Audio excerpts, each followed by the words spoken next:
Cloud computing மற்றும் டெவாப்ஸில் முழுமையாக தேர்ச்சி பெற ஆர்வம் உள்ளவரா நீங்கள்? இந்தியாவிலேயே முதல் முறையாக இகாஸ் கிளவுட் 1-to-1 மற்றும் குழு முறையிலும் அனுபவம் மிக்க பயிற்சியாளர்களால் ஆன்லைன் வழியாக வகுப்புகளை வழங்குகிறது. தினசரி மற்றும் வாராந்திர பயிற்சி வகுப்புகள் மூலம் கிளவுட் மற்றும் டெவாப்ஸ் சான்றிதழ்களை பெறலாம். மேலும் தொடர்பு கொள்ள www.ecoscloud.com என்ற இணையதளத்தில் பார்வையிடுங்கள். அவர் பிறந்த அன்று அந்த ஜோதிடர் சொன்னது, பிறந்திருக்கக்கூடிய இந்த உயிர் இந்த மண்ணை விட்டு போகாது. அதனால் பிற்காலத்திலே பெருமான் சொன்னார், மரணமிலா பெருவாழ்வு என்று. பிறக்கக்கூடிய இந்த உயிர் போகாது, தன்னை மறைத்துக் கொள்ளும். 10 வயதிலே அனைத்தையும் உணரும், ஓதாமல்.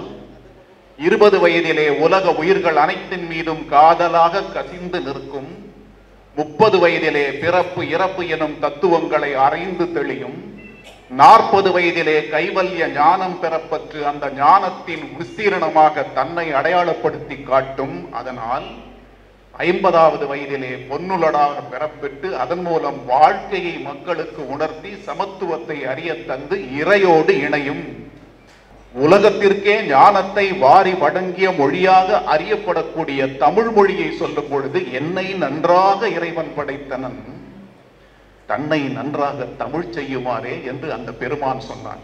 அன்னை பர்னிச்சர்ஸ், அன்னை திருமண சீர்வரிசை பொருட்கள், டிவி, ஃபிரிட்ஜ், வாஷிங் மெஷின் உள்ளிட்ட 200க்கும் மேற்பட்ட பொருட்கள் அடங்கிய திருமண சீர்வரிசை ரூபாய் 99,000 மட்டுமே. தமிழகம் முழுவதும் இலவச டோர் டெலிவரி. தொடர்புக்கு 7550014440 9345044044. நிம்மதி ப்ராப்பர்ட்டி மேனேஜ்மெண்ட். கான்டாக்ட் 7667008999. அந்த இறைவன் தான் மக்களை தேர்ந்தெடுக்கலாமே தவிர இறைவனை மக்களால் தேர்ந்தெடுக்க முடியாது.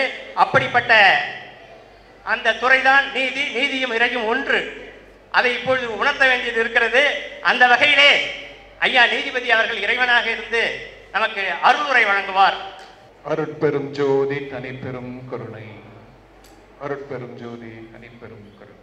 அருட்பெரும் ஜோதி அகவல் உருவாகிய நாளையொட்டி வள்ளல் பெருமானின் சன்மார்க்க எழுச்சியை மனதிலே நிறுத்தும் விதத்தில் 14வது ஆண்டாக நடைபெறக்கூடிய இந்த விழாவில் பெரியவர் பாலம் கல்யாண சுந்தரம் ஐயா அவர்களோடு நான் பேசி முடித்ததும் 1000 ரூபாய் நன்கொடையை எனக்கு தரவிருக்கும் மருத்துவர் சொக்கலிங்கம் அவர்களோடும் உலகத்து மொழிகளிலே ஆகச் சிறந்த மொழியாக தன்னை 1000 ஆண்டுகளாக நிலைநிறுத்தக்கூடிய தமிழ் மொழியில்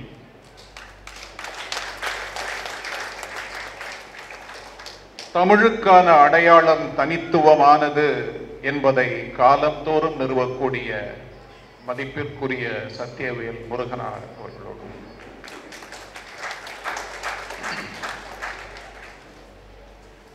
ராமலிங்கர் பணிமன்றத்தின் மூலம் வள்ளல் பெருமானின் வழிவந்த காரணத்தினாலும் வள்ளல் பெருமானின் சிந்தனைகளின் மீது தன் வாழ்க்கையை நிலைநிறுத்தியதாலும் அந்த சிந்தனைகளையே அடையாளமாக மாற்றி இருக்கக்கூடிய நண்பர் பின்னலூர் விவேகானந்தன் அவர்களோடும்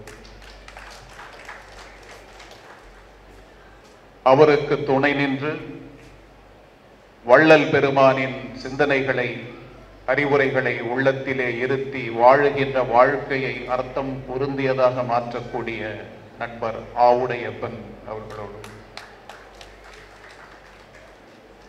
என்னுடைய ஆசிரியர் நரசிம்மன் ஐயா அவர்களோடும்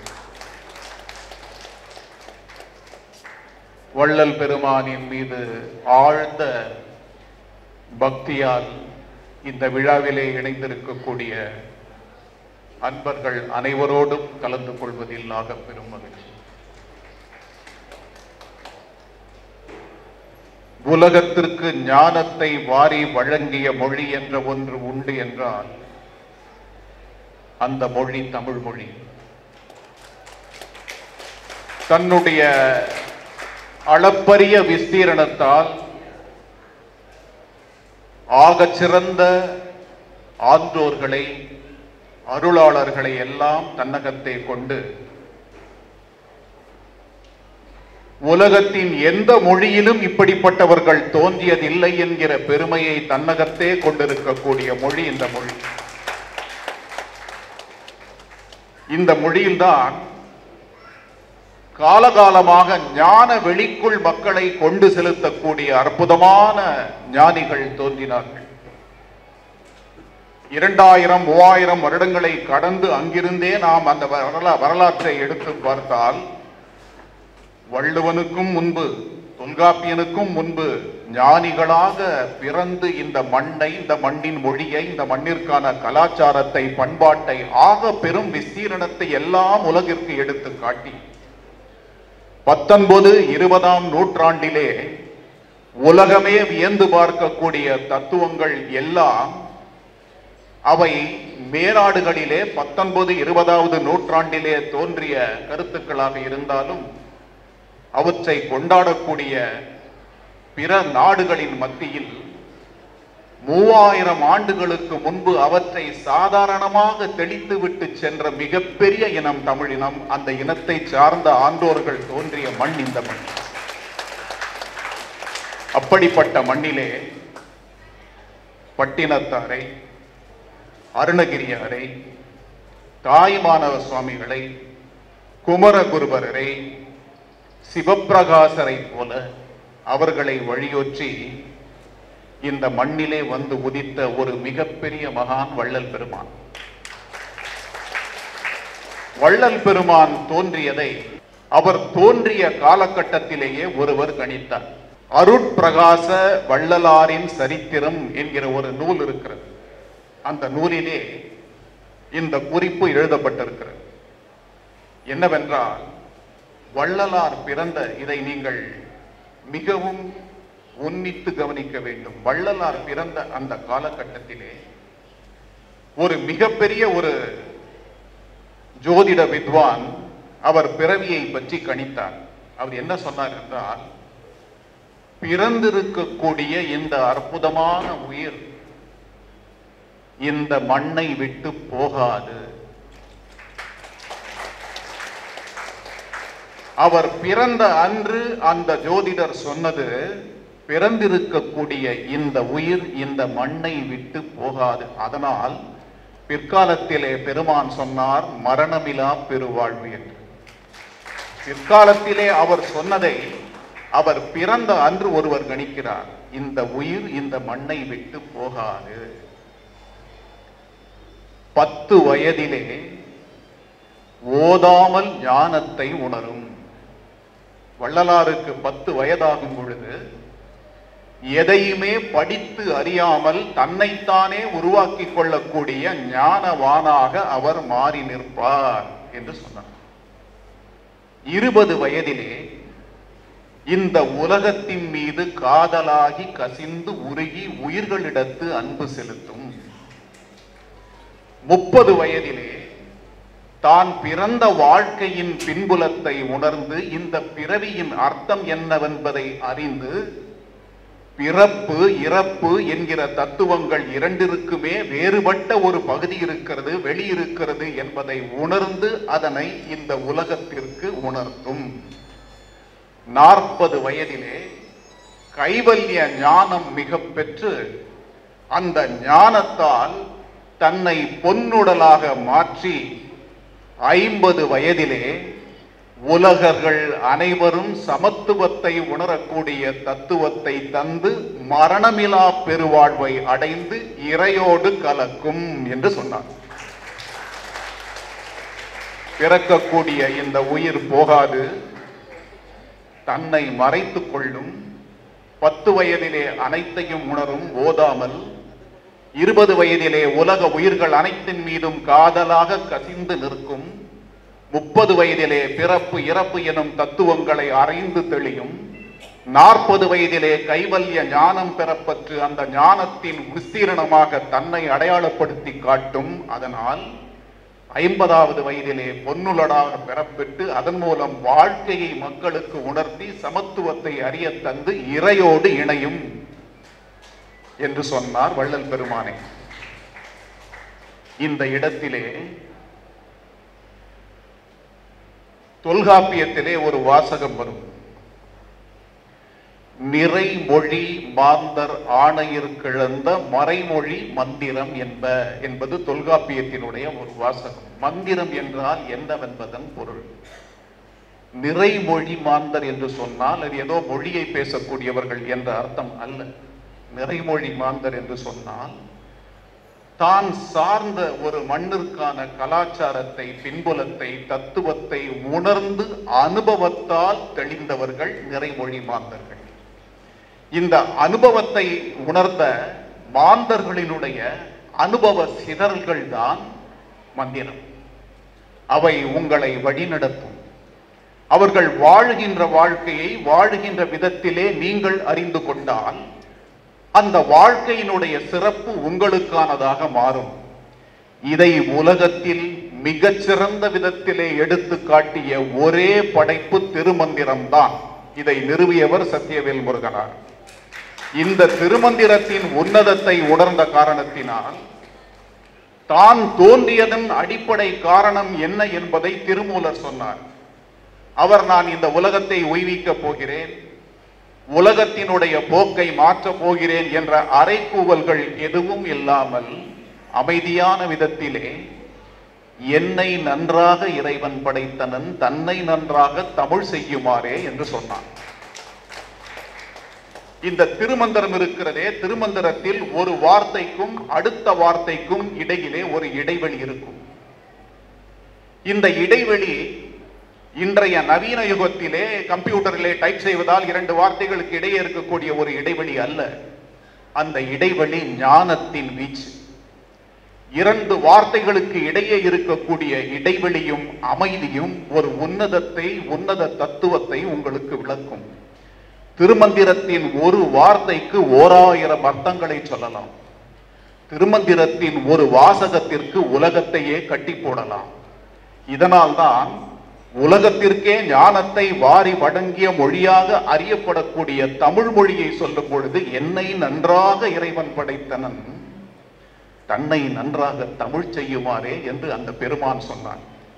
3000 பாடல்களை தந்தான்.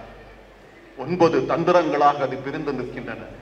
10வது திருமுறை என்று சொன்னால் 10 பலவற்றிற்கு உச்சம். அப்படிப்பட்ட உச்சத்தை கண்டுவிட்ட அந்த திருமந்திரத்தினுடைய ஒரு போக்காக தமிழுக்காக நான் என்னை படைக்க வைத்தான் இறைவன் என்று பதிவு செய்த திருமூலரின் வழியிலே வள்ளல் பெருமான் சொன்னார், அகத்தே கருத்து புறத்தே வெளுத்திருக்கும் மாந்தர் அனைவரையும் சகத்தே திருத்தி சன்மார்க்கத்தில் அடைத்திட அவரும் இகத்தே பரத்தை பெற்று மகிழ்ந்திருக்கவென்றே என இந்த யுகத்தே இறைவன் வருவிக்க உற்றேன் அருளை பெற்றேனே என்று சொன்னார். மந்திரத்தை வழங்கிய திருமூலன் சொன்னான், இந்த உலகத்திலே நன்றாக தமிழ் செய்ய என்னை நன்றாக இறைவன் படைத்தனன், தன்னை நன்றாக தமிழ் செய்யுமாறே என்று சொல்லி காட்டிய அந்த ஒரு மாபெரும் சித்தனின் வழியிலே வந்த வள்ளல் பெருமான் சொன்னார், இந்த மொழியை படைத்தல் மட்டுமல்ல, அகத்திலே கருத்து புறத்தில் மட்டும் வெளுத்திருக்கக்கூடிய இந்த மாந்தர்களுக்கு வாழ்க்கையை காட்டி, உண்மையை காட்டி, வெளிச்சத்தை காட்டி, இதுதான் இறைவனுக்கான பாதை என்பதை காட்டி அவர்களை மகிழ்விக்க செய்யக்கூடிய உன்னதமான ஒரு படைப்பை, ஒரு பணியை இறைவன் எனக்கு இட்டதால் இந்த மண்ணிலே நான் தோன்றினேன் என்று தன்னை உணர்ந்து விட்ட வள்ளல் பெருமான் சொன்னார். அதை சொல்லிவிட்டு அடுத்ததும் சொன்னார், பொய் புகழேன், புனைந்து உரையேன், சத்தியம் சொல்கின்றேன், நான் உரைக்கும் வார்த்தையெல்லாம் நாயகன் தன் வார்த்தை என்றோ என்று சொன்னார். நீங்கள் அனைவரும் மனதிலே எழுதி வைத்துக் கொள்ளுங்கள். இன்னும் சற்று நேரத்திலே மருத்துவர் சொக்கலிங்கத்தை நான் சந்திப்பேன்.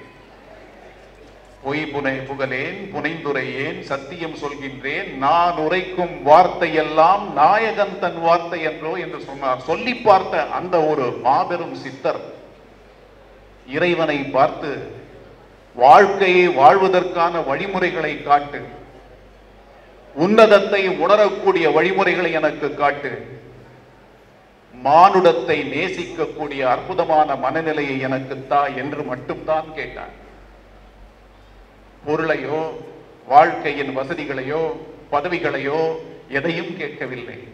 அப்பா, நான் வேண்டுதல் கேட்டு அருள் புரிதல் வேண்டும், ஆருயிர்க்கெல்லாம் நான் அன்பு செயல் வேண்டும். எப்படி இருக்கிறது பாருங்கள். வேறு எதுவுமே அவர் கேட்கவில்லை. அப்பா, நான் வேண்டுதல் கேட்டு அருள் புரிதல் வேண்டும், ஆருயிர்க்கெல்லாம் நான் அன்பு செயல் வேண்டும்.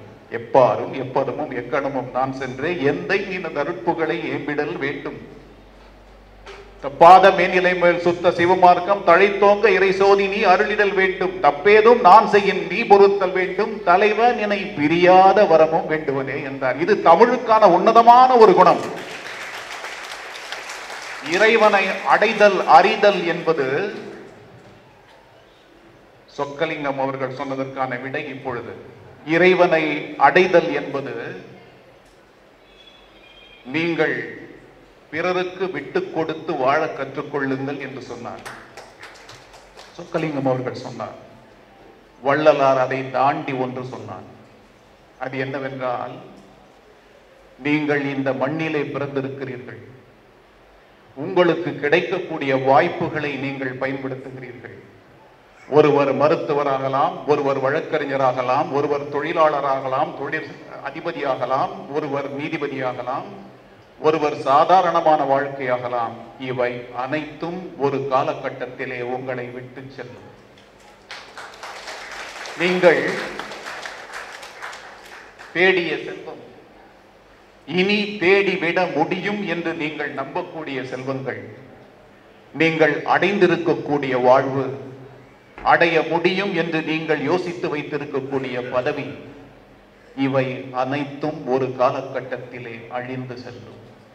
அழியாமல் இருக்க போவது எது என்னவென்றால், மானுடர்களாகிய நீங்கள் முதலில் உங்களை உணர தலைப்படுங்கள். உங்களை உணர தலைப்படுவதின் அடுத்த கட்டம், உங்களிலிருந்து சிறிது சிறிதாக நீங்கள் விலகுவீர்கள். உங்களிலிருந்து நீங்கள் சிறிது சிறிதாக விலக முடியும் என்றால், அந்த விலகி செல்லக்கூடிய தன்மை உங்கள் எதிரிலே அமர்ந்திருக்கிறார்கள் அல்லவா, இவர்கள் அனைவரும் நாமும் ஒன்று என்கிற முதல் படி கிடைக்கும். அனைவரும் நாமும் ஒன்று என்கிற சிந்தனையும் அறிதலும் தெளிதலும் உங்களுக்கு கிட்டிவிட்டால், அது தானாகவே உங்களை அடுத்த கட்டத்திற்கு அழைத்து செல்லும். அது என்னவென்றால், இறைவனை நோக்கிய பயணம். இறைவனை நோக்கிய அந்த பயணத்திலே நீங்கள் காலடி எடுத்து வைத்து உங்களை உணர்ந்து பிறரை அறிந்து நீங்களும் அவர்களும் ஒன்று என்கிற அந்த சமத்துவமான தன்மை இருக்கிறதே, அந்த தன்மையை பெற்றுவிட்டால் இறையோடு கலந்து நிற்கக்கூடிய அடுத்த கட்டம் உங்களுக்கு சித்திக்கும் என்று சொன்னார். அதுதான் வள்ளலார் கண்ட சமத்துவம். இதிலே அவர் சொன்னதற்கான பதில், தன்னை அறிந்து தான் இன்பமுறல் என்கிற தத்துவம். தன்னை அறிதல் தான் உலகத்தில் உன்னதமானது. தன்னை அறிந்தவனுக்கு உலகம் புரியும், பிற உயிர்கள் தெரியும், இறை தானாகவே வந்து சேரும். இதை சொன்னவர் வள்ளலார். இதனால் தான் சமத்துவ சுத்த சத்திய சன்மார்க்க சங்கம் எல்லாவற்றையும் ஆரம்பித்து திரு அருட்பாவினுடைய 6 பகுதிகளிலே 5 பகுதிகளை தோத்திரங்களாக்கி 6வது பகுதியை சாத்திரமாக்கி, அந்த 6வது பகுதியை நீங்கள் படித்து பார்த்தால் அந்த 6வது பகுதி உங்களை உங்களுக்கு காட்டும். முதலிலே உங்களை அறிந்துவிட்ட உங்களுக்கு அது வாழ்வின் உன்னதத்தை அடுத்து எடுத்து காட்டும் என்று பதிவு செய்தார். பதிவு செய்தவர் அதனுடைய முதல் வாசகமாக, அடிப்படை வாசகமாக எதை வைத்தார்? நான் இன்பத்தை அடைந்து விட்டேன், கருணையை கொண்டு விட்டேன், இறைவனை பார்த்து விட்டேன் என்றெல்லாம் சொல்லவில்லை. இன்று வருமோ, நாளைக்கு வருமோ, மற்ற என்று வருமோ அறியேன் என் கோவே, துன்று மலவே மாயை அகற்றி வெளிக்குள் வெளி கடந்து சும்மாவிருக்கும் சுகம் என்று சொன்னார். வள்ளல் பெருமானின் வாசகங்கள், அவருடைய போதனைகள், அவை எவையுமே தன்னை முன்னிறுத்தி தன்னை வள்ளலார் என்று அழைப்பதையே விரும்பாத ஒரு மகா ஞானி அவர்.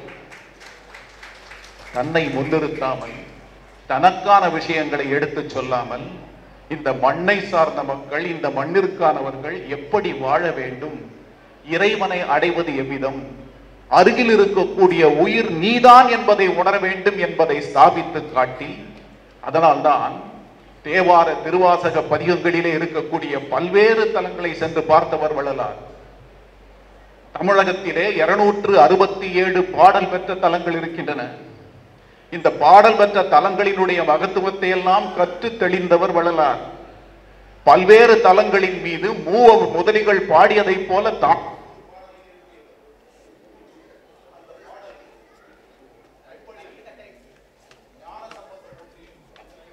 அப்பர் பெருமானும் சுந்தரமூர்த்தி நாயனாரும் மணிவாசக பெருந்தகையும் இறைவனை எப்படி கண்டார்கள் என்பதையெல்லாம் அறிந்தவர் வள்ளலார். தமிழினுடைய பக்தி இலக்கியம் சாதாரணமானதல்ல. தமிழினுடைய பக்தி இலக்கியம் உலகத்தினுடைய சிந்தனையின் உச்சம். ஏதோ அது ஒரு குறிப்பிட்ட கடவுளை பாடுகிறது என்று நினைத்துக் கொள்ள வேண்டாம். அவர்கள் கடவுள், இவர் நமக்கான அடையாளத்தை தந்த கடவுள், இந்த கடவுளை நான் வணங்குகிறேன், அதனால் அவரை நான் உயர்த்தி பாடுகிறேன் என்று எண்ண வேண்டாம். அப்படிப்பட்ட சிந்தனை இந்த பக்தி இலக்கியத்தை சார்ந்த எவருக்குமே இருந்ததில்லை. அதற்கு ஒரு பாடலை சொல்கிறேன். அப்பர் பெருமான் பல்வேறு தலங்களை பார்த்துவிட்டு தில்லையை நோக்கி பயணப்படுகிறார். தில்லையை நோக்கி அவர் பயணம் செல்கையிலே அவரை வழியிலே தடுத்து நிறுத்துகிறார்கள். தடுத்து நிறுத்தக்கூடியவர்கள் என்ன சொல்கிறார்கள் அவரிடம் என்றால், பாருங்கள், இந்த நேரத்திலே தில்லை மாநகரிலே நுழைந்து நடம்புரியும் அந்த ஈசனை பார்த்தல் இயலாது. அந்த இறைவனை நீங்கள் பார்க்க வேண்டும் என்றால் இந்த விதத்தில் எல்லாம் நீங்கள் சில காரியங்களை செய்ய வேண்டும் என்று அவருக்கு அறிவுறுத்துகிறார்கள். அந்த இடத்திலே நேரிடையாக தில்லை நடம்புரியும் ஈசனுக்கு அப்பர் ஒரு பாடலை சொன்னார். எப்படி இருக்கிறது பாருங்கள். பக்தனாய் பாடமாட்டேன். அப்பருடைய முதல் வரி, பக்தனாய் பாடமாட்டேன் பரமனே பரமயோகி. வரிக்கு வரி அந்த அப்பரினுடைய அந்த கவித்துவ தன்மையை பாருங்கள். பக்தனாய் பாடமாட்டேன் பரமனே பரமயோகி, எத்தினால் பக்தி செய்யேன், என்னை நீ இகழ வேண்டாம், முத்தனே மூல முதல்வனே தில்லையம்பலத்தாடுகின்ற அத்தா, நின் ஆடல் காண்பேன் அடியனேன் வந்தவாறே என்று சொன்னார். என் பக்தியை நீ அல்லவா உணர வேண்டும், இவர்கள் யார் எனக்கு வழி சொல்வது? நான் பக்தனாக மட்டும் பாட மாட்டேன் பரமனே, ஆனால் நீ சாதாரணமானவன் அல்ல, நீ பரமயோகி, உனக்கு தெரியாதா நான் என்ன செய்ய வேண்டும் என்று? பக்தனாய் பாடமாட்டேன் பரமனே பரமயோகி, எத்தினால் பக்தி செய்ய. இந்த மிரட்டல் உருட்டெல்லாம் என்கிட்ட வேண்டாம், அதுக்கெல்லாம் என் பக்தி வராது. அன்றைக்கே பகுத்தறிவை சொன்னவர். பக்தனாய் பாடமாட்டேன் பரமனே பரமயோகி, எத்தினார் பக்தி செய்யேன், என்னை நீ இகழ வேண்டாம், முத்தனே மூல முதல்வனே தில்லையம்பலத்தாடுகின்ற அத்தா, நின் ஆடல் காண்பேன் அடியனேன் வந்தவாறே என்று பதிவு செய்த அப்பர் பெருமானின் அந்த பாடல் பக்தியின் உச்சத்தை காட்டும். இறைவனை, எனக்கும் இறைவனுக்கும் இடையில் யார் யார் காட்டுவது இறைவன் இவன் என்று? இந்த கேள்விக்கு சங்கத்தமிழ் பாடல் ஒன்று 2000 ஆண்டுகளுக்கு முன்பு பதில் சொல்கிறது. பலருக்கு இந்த பாடல் தெரிந்திருக்க வாய்ப்பில்லை. நீங்கள் யார் நடனமாடக்கூடிய அந்த இறைவன் என்ற கேள்வியை எழுப்பினால் அதற்கு ஒரு அனைவரும் அறிந்த ஒரு பாடல் இருக்கிறது. குனித்த புருவமும் கொவ்வை செவ்வாயிற்கு முன் சிறுப்பும் பனித்த தடையும் பவளம் போல் மேனியில் பால் வெந்நீரும் இனித்த முடைய எடுத்த பொற்பாதமும் காணப்பெற்றால் மனித பிறவியும் வேண்டுவதே இந்த மாநிலத்தை. இது நடம்புரியக்கூடிய அந்த இறைவனை அனைவரும் அறிந்த பாடல். இந்த பாடல் எழுதப்பட்டதற்கும் ஆயிரக்கணக்கான ஆண்டுகளுக்கு முன்பு இன்னொரு பாடல் இருக்கிறது. அந்த பாடல் நடம்புரியும் அந்த நாயகனை அப்படியே வடிவெடுத்து காட்டும். ஒரு கால் ஊன்றி, ஒரு கால் ஏற்றி, ஒரு கை மறித்து, ஒரு கை அமைத்து, இரு கையில் ஆக்கமும் அறுதியும் சேர்த்து, அரு உரு ஆக்கும் அம்மை கூத்து ஆட்ட பெருவழி நடிக்கும் பெருமான் என்று முடித்த பாடல். ஒரு காலை நிலத்திலே ஊன்றி ஒரு காலை தூக்கி ஒரு கையை மறித்து இன்னொரு கையை பயப்படாதே என்று அபயம் காட்டி ஒரு கையில் ஆக்கமும் மறு கையில் மறுப்பும் சேர்த்து இப்படியெல்லாம் செய்த அந்த இறைவன் யார்? அரு உரு ஆக்கும் அம்மை கூத்து ஆட்ட பெருவழி. அண்ட பெருவழி அண்ட சராசரங்களையும் அனைத்தையும் தன்னுள் அடக்கி அணுக்கதிர் தத்துவத்தின் ஆகச்சிறந்த வடிவங்களை உலகிற்கு காட்டி அந்த தத்துவங்களின் உச்சம்தான் தன்னிலிருந்து வெளிக்கிளம்பும் அணு துகள்களான இந்த உலகம், இந்த உயிர்கள் அனைத்தும் என்பதை நிறுவி தன்னிலிருந்து பிரிந்த அணுத்துகள் உயிர்கள் மீண்டும் தன்னையே வந்து அடைய செய்யக்கூடியது சிவ தத்துவம் என்பதை நிலைநிறுத்தி, அதனால்தான் உலகெங்கும் இன்று நடராஜ தத்துவத்தை தங்கள் வாயிலே வைக்கக்கூடிய பெருமை பெற்று நிற்கின்றன என்பதை எல்லாம் உணரத் தந்து 1000 ஆண்டுகளுக்கு முன்பு இருக்கக்கூடிய அந்த சிவ தத்துவத்தை உணர்ந்து விட்ட ஒரு மாபெரும் ஞானியான வள்ளல் பெருமான் சொன்னார், இன்று வருமோ நாளைக்கு வருமோ என்று வருமோ அறியேன் என் கோவே, குன்றுமலவே மாய இருளை அகற்றி வெளிக்குள் வெளிக்கடந்து சும்மாவிருக்கும் சுகம் என்று சொன்னார். பேர்பட்ட உன்னதத்தை தந்த அந்த மகா ஞானி வள்ளல் பெருமான் காட்டிய வழி உலகத்தை உய்ய தரும் வழி. அவருடைய வாசகங்களில் ஜீவ காருண்யம் என்றால் என்ன என்பதை இந்த உலகத்திற்கு அவர் காட்டினார். எல்லோரும் பல்வேறு விதங்களிலே அலைந்து திரிகிறீர்கள், பசித்திரு விழித்திரு தனித்திரு என்கிற மகா மந்திரத்தை மக்களுக்கு வழங்கி நீங்கள் அனைவரும் முதலில் உங்கள் மனதை அலைவிடுகிறீர்கள், வாழ்க்கையை அலைவிடுகிறீர்கள். அவை அனைத்தையுமே தவிர்த்து உங்கள் வாழ்க்கையின் நீங்கள் உன்னதத்தை உணர்ந்து கொள்ள வேண்டும் என்றால் ஜீவ காருண்யத்தை நீங்கள் அடைய வேண்டும் என்று பதிவு செய்தவர் வள்ளலார். அதனால்தான் அனைவரும் எவ்விடத்தில் ஓடி வாருங்கள், இங்கு வந்து பாருங்கள், இங்கே உங்களுக்கு உண்மையின் வெளிச்சம் புரியும். உண்மையின் வெளிச்சத்தை புரிந்து கொள்வதற்கு உங்களுக்கான முயற்சிகள் எழுந்து நிற்கும் என்றால் அந்த முயற்சி உங்களுக்கு இறையை காட்டும் என்று சொன்னார்கள். அதனால்தான் திருக்குறளின் மீது மாளாத காதல் கொண்டவர் வள்ளல் பெருமான். ஏன் திருக்குறளை அவர் அந்த அளவிற்கு நேசித்தார் என்பதற்கு உங்களுக்கு ஒரு விளக்கம் சொல்லி என்னுடைய உரையை நான் நிறைவு செய்யலாம் என்று நினைக்கிறேன். உலகத்திலே பல்வேறு அறிஞர்கள் பல்லாயிரக்கணக்கான கட்டுரைகள் பேச்சுகளின் மூலம் திருக்குறளின் உன்னதத்தை சொல்லி இருக்கிறார்கள்.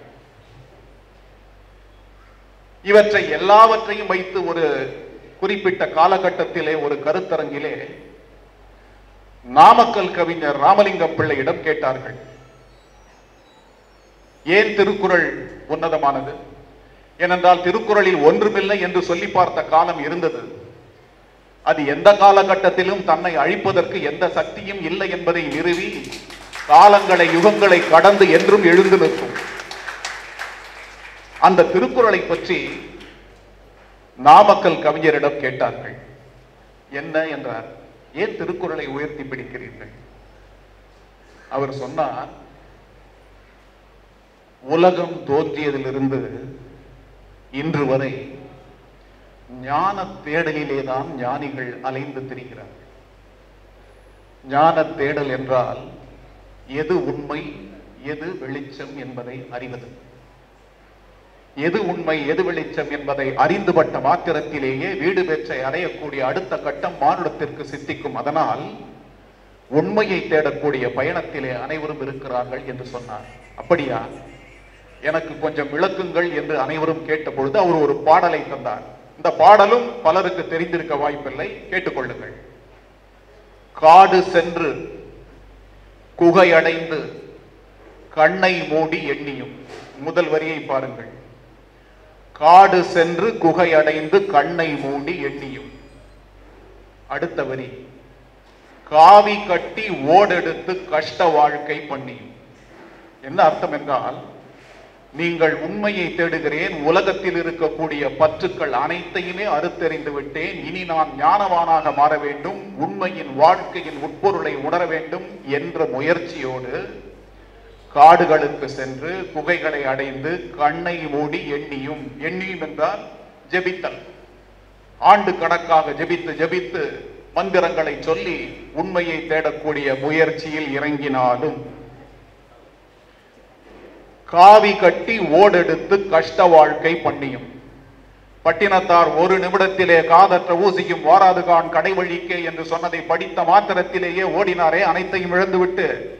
அப்படி செய்வதாக நினைத்து காவி கட்டி ஓடெடுத்து கஷ்ட வாழ்க்கை செய்தாலும் உண்மையின் உட்பொருள் எளிதில் சிக்காது.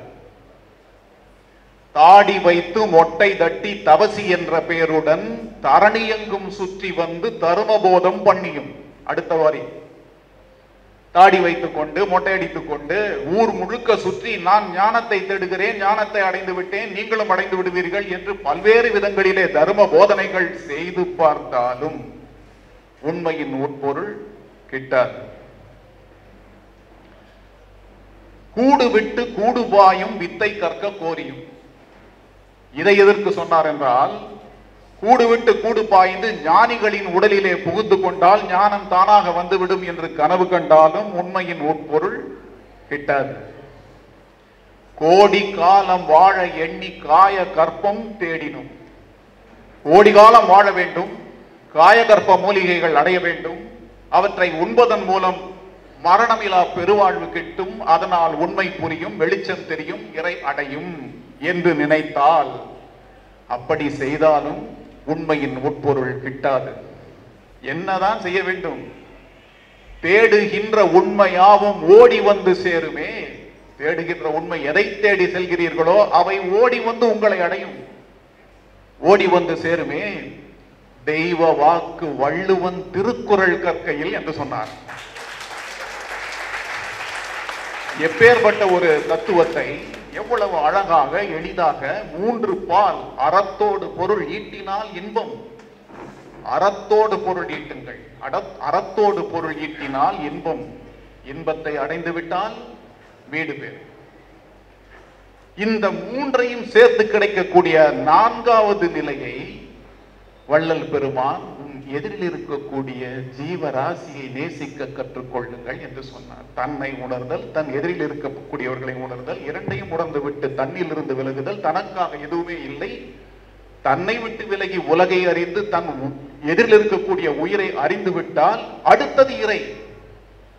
இதைத்தான் எம்மை நோக்கி வாருங்கள், அந்த சத்திய ஞான சபைக்கு வாருங்கள், அந்த ஜோதியை தரிசியுங்கள், ஜோதியிலே உங்களை காண்பதற்கான வழிமுறைகளை தேடுங்கள் என்று சொன்னார்.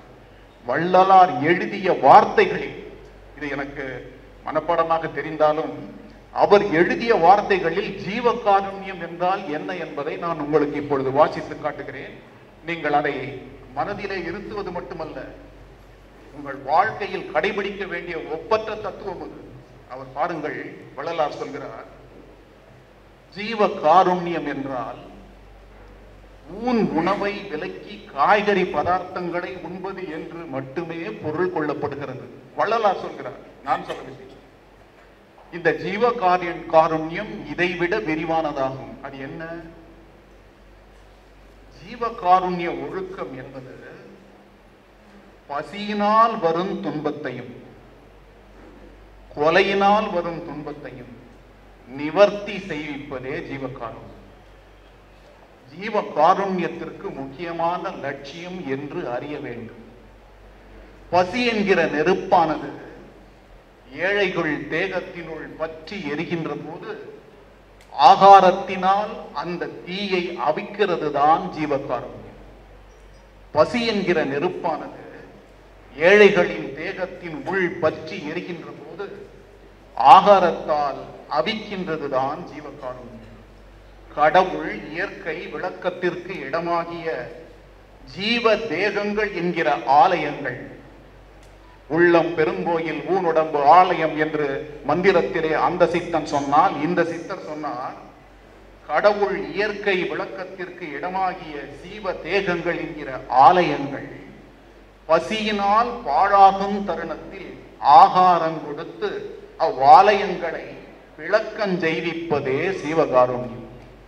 தம் பசியினால் தூக்கம் பிடியாமல் துன்பப்படுகின்ற ஏழை ஜீவர்களுக்கு ஆகாரம் கொடுத்து துக்கத்தை நீக்கி தூக்கம் பிடிக்க வைப்பதே ஜீவகாருண்யம்.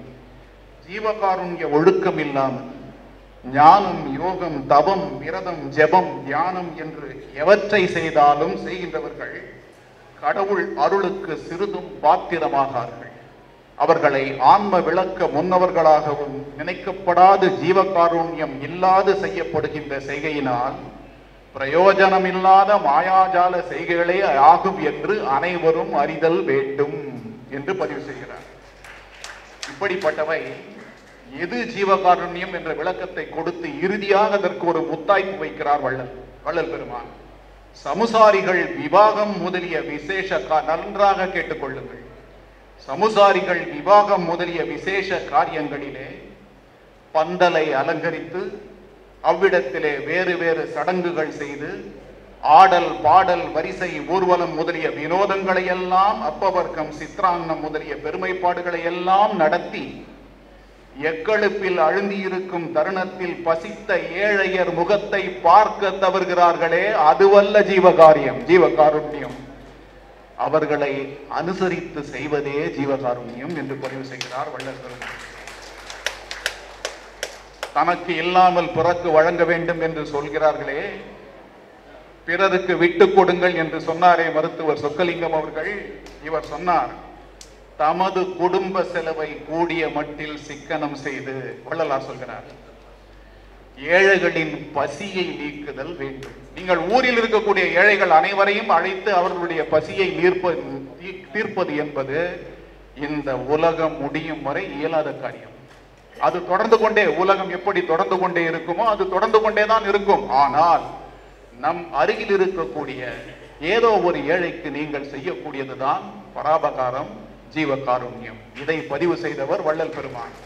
ஏனென்றால் உலகத்தின் பற்றுகளை அறுத்துவிட்ட வள்ளல் பெருமான் ஒரே ஒரு பற்றை மட்டும் அறுத்தார் இல்லை. அது என்னவென்றால் தமிழ் மொழியின் மீதான பற்று. உலகத்து மொழிகளுக்கே தந்தை மொழி தமிழ்தான் என்று சொன்னார். ஏனென்றால் தமிழ் அன்பை, கருணையை, பிற உயிர்களை நேசிக்கக்கூடிய தன்மையை ஆயிரக்கணக்கான ஆண்டுகளாக தொன்று தொட்டு செய்து வரக்கூடிய அற்புதமான ஒரு மொழி. இதற்கு ஒரு பாடலோடு இந்த விடையை உங்கள் முன் வைத்து நான் விடைபெறுகிறேன். வாழ்க்கையின் கடைக்கோடிக்கு சென்றான் ஒருவன். தன்னை அறிந்தவன், உலகத்தை அறிந்தவன், மக்களை அறிந்தவன், ஆசா பாசங்களை அறிந்தவன், அனைத்தையும் அறிந்தவன். அவன் வறுமையின் உச்சத்திற்கு சென்றான். பல கூட்டங்களிலே இந்த பாடலை நான் சொல்லியிருக்கிறேன். வறுமையின் உச்சத்திற்கு சென்றான். எப்படிப்பட்ட வறுமை என்றால், மகனோடு வசிக்கக்கூடிய தாய், அந்த தாய் மகனின் வீட்டை விட்டு விலகி செல்ல வேண்டும் என்று விரும்புகிறாள். ஏன் மகனின் வீட்டை விட்டு வெளியே செல்ல வேண்டும்? மகனால் தனக்கே ஒருவாய் சோறு சாப்பிட முடியாத வறுமை. இருக்கக்கூடிய குப்பை மேட்டிற்கு சென்று அங்கே அன்று வந்திருக்கக்கூடிய கீரையை பறித்து வருவேன்.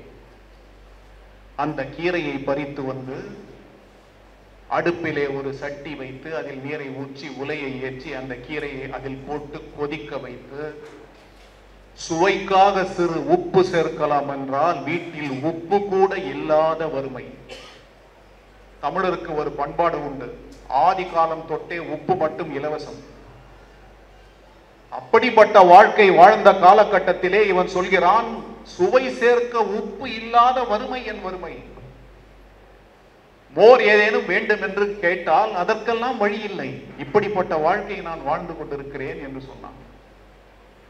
கண்கள் கொப்பளிக்க காலத்திற்கும் உன்னை வறுமை அண்டாது என்று அளவற்ற செல்வங்களை குமணன் வாரி வழங்கினான். இந்த பாடலுக்கும் வள்ளலாருக்கும் ஒரு சம்பந்தம் இருக்கிறது, அதனால் சொல்கிறேன். அளவற்ற செல்வங்களை வாரி வழங்கினான்.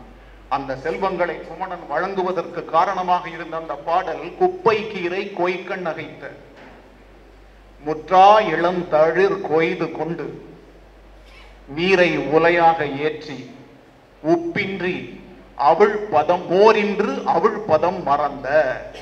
நான் முதலில் சொன்ன பொருளுக்கான பாடல் இது. ஏகப்பட்ட செல்வங்களை குவித்து விட்டான் குமணன். அனைத்தையும் எடுத்து வீட்டிற்கு கொண்டு வந்தான்.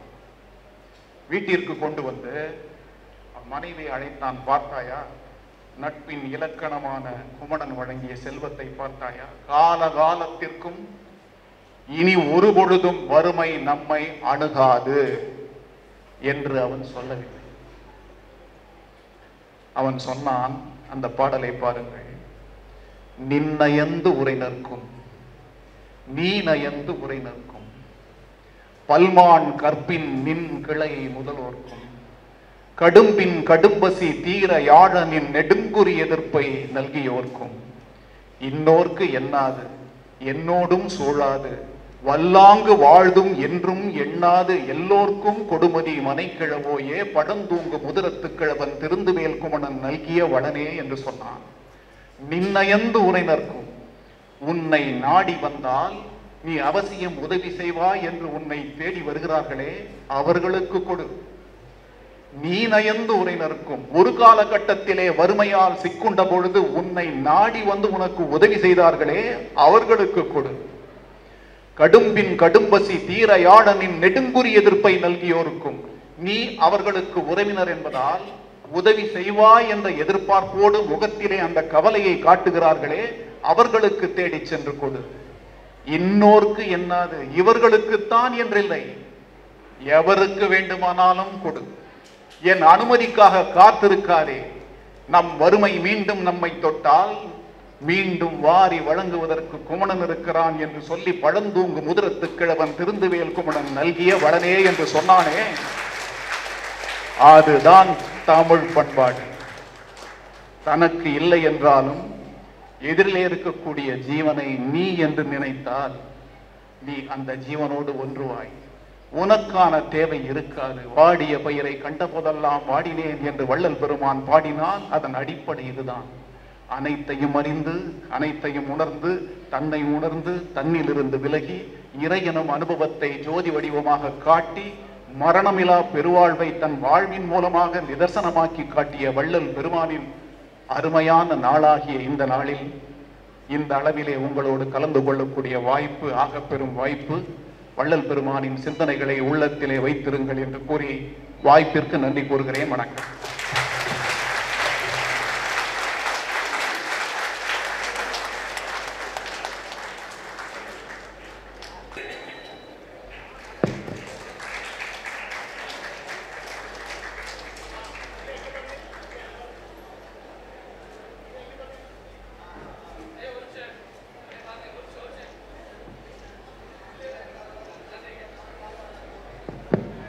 அனைவருக்கும் ஒரு வேண்டுகோள். இந்த அருமையான சொற்பொழிவை எனக்கு கேட்க வாய்ப்பளித்த சம்பத் அவர்களுக்கும் என் சகோதரர் நீதியரசர் இந்த கருணை உள்ளத்துடன் அவர் பேனாமுனையிலிருந்து வந்த தீர்ப்புகள் எப்படி இருந்திருக்கும் நினைத்து பார்த்தால் ஒரு மகத்தான ஒரு தீர்ப்பாக அனைத்திலும் அமைந்திருக்கும். அவர் சொன்ன கருத்தின்படி சம்பத் ஐயா அவர்களே இங்க வாங்க, அவர் கூப்பிடுங்க. நான் சொன்னபடி அவரிடம் நான் இந்த 1000 ரூபாவை கொடுப்பதற்கு காரணம் ஏந்திரங்க ஐயா. அவர் வெற்றி அடைந்ததற்காக இல்லை, அவரிடம் சொன்ன பேச்சை கேட்டு சொக்கலிங்க விதயத்தை இதமாக இயக்க வைத்து என்னை வாழ வைத்து கொண்டிருக்கும் சகோதரருக்கு நன்றியை சொல்லி ஒரு அற்புதமான மீட்டிங். அனைவரும் ஒரு நிமிடம் எழுந்து நிற்க வேண்டும் என்று சொல்லுவதற்கு காரணமே, நீங்கள் கைத்தட்டும் பொழுது மகிழ்ச்சியுடன் தட்டுகிறீர்கள். கைத்தட்டும் பொழுது உள்ளங்கையில் இருக்கின்ற உறுப்புகள் தூண்டப்பட்ட உணர்வுகள் மூளைக்கு சென்று அனைத்து உறுப்புகளையும் இதமாக இயங்குகின்ற வைக்கின்ற சக்தி நீங்கள் அக்குப்ரேஷன் கைத்தட்டுவதால் மட்டும் என்று கூறி நீங்கள் எப்பொழுதெல்லாம் மகிழ்ச்சியுடன் கைத்தட்டுகிறீர்களோ உங்கள் வாழ்க்கையை கூட்டிக் கொண்டிருக்கின்றீர்கள். நான் கைத்தட்ட வேண்டும் என்று சொன்னதற்கு காரணம், இந்த அரங்கத்தை அருமையாக ஏற்பாடு பண்ணி கொடுத்த என் சகோதரர் சம்பத் அவரை தேர்ந்திருந்த அனைவருக்குமே நாம் வாழ்த்தி கைத்தட்ட வேண்டும். இந்த அழைப்பை ஏற்றி ஒரு திரளாக வந்தீர்களே, அதற்கு நீங்களே ஒரு முறை கையை தட்டி கொள்ளுங்கள் என்று கூறி நான் சகோதரர் அவருக்கு மீண்டும் ஒரு முறை கைத்தட்டி வாழ்த்தி நாம் மகிழ்ச்சியை தெரிவித்துக் கொள்ள வேண்டும். நன்றி, வணக்கம்.